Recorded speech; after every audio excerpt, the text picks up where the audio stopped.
मोर जीवा रंग से तो हमरा लर जीवा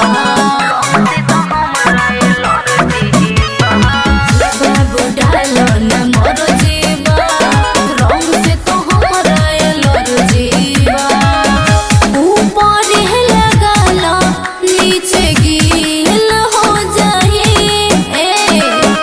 ऊपर लगाला नीचे गील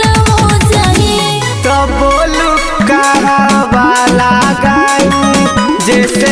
फील हो जाए रे गोरखी कहवा लोग जैसे फील हो जाए रे छोटा की कहवा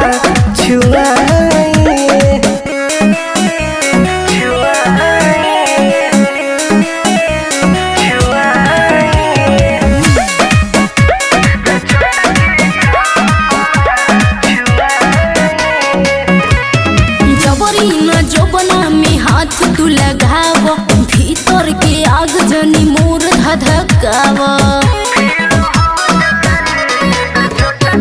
5 मिनट के सवाल बटे गोरी दाएं बाएं के समान तू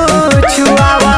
साइज वाला चोली हमर ढील हो जाए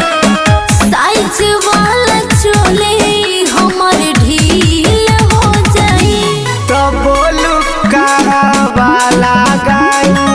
जैसे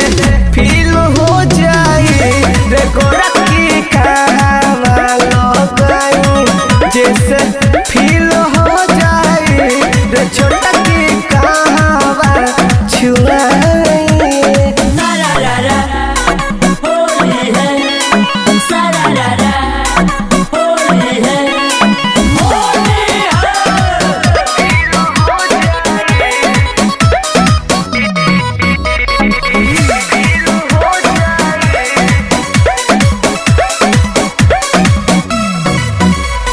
संजय नीतीश आनंद ओमकार जी इहे रहन